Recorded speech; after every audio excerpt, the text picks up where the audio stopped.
Crane লাগিয়ে ট্রাকে তুলে নেওয়া হচ্ছে চট্টগ্রাম কাস্টমসের অকশন শেডের সামনে পড়ে থাকা ৭৪টি গাড়ির কাটা টুকরো।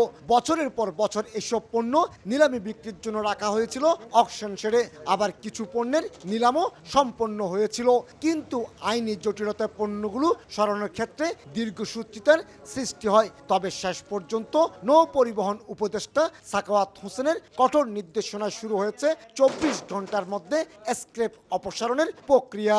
সফরে এসে স্পষ্ট নির্দেশনা দিয়ে গেছেন যে এগুলো উনি আর দেখতে চান না। অনেক দিনের পুরনো অনেক গাড়ি, স্ক্র্যাপ সহ বিভিন্ন ধ্বংসযোগ্য মালামাল এগুলো দ্রুত সরানোর জন্য উনি নির্দেশনা দিয়ে গেছেন, যাতে পোর্টটা এফিশিয়েন্টলি হ্যান্ডেল করতে পারে, স্পেসটা যেন অন্য কাজে ব্যবহার করা যায়, পোর্ট যেন রাজস্ব পায়। মামলা জটিলতায় একদিকে বন্দরে বিভিন্ন শেডে কয়েকশো গাড়ির পাশাপাশি হাজার হাজার নিলামযোগ্য কন্টেনার পড়ে আছে নিষ্পত্তির অপেক্ষায়। অকশন শেড খালি করতে না পারায় সেগুলো বন্দরের জন্য গলার কাটা হয়ে দাঁড়ায়।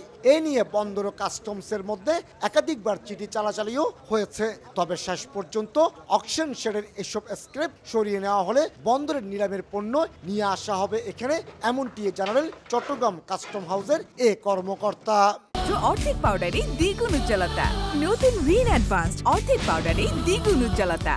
উপদেষ্টা মহোদয়ের যে সিদ্ধান্ত সেটা বাস্তবায়নের জন্য আমরা তড়িৎ এখানে কার্যক্রম গ্রহণ করি। খালাস করার পরে যে জায়গাটা স্থানটা হবে সেখানে অন্যান্য মালামাল আমরা রাখতে পারবো বলে আশা করছি। বিদেশ থেকে আমদানি করা যে কোনো পণ্য ৩০ দিন পর্যন্ত বন্দরে সেরে রাখার সুযোগ পায় আমদানিকারক। তবে এর মধ্যে পণ্য ডেলিভারি না নিলে তার নিলামের জন্য কাস্টমসকে হস্তান্তর করে বন্দর কর্তৃপক্ষ।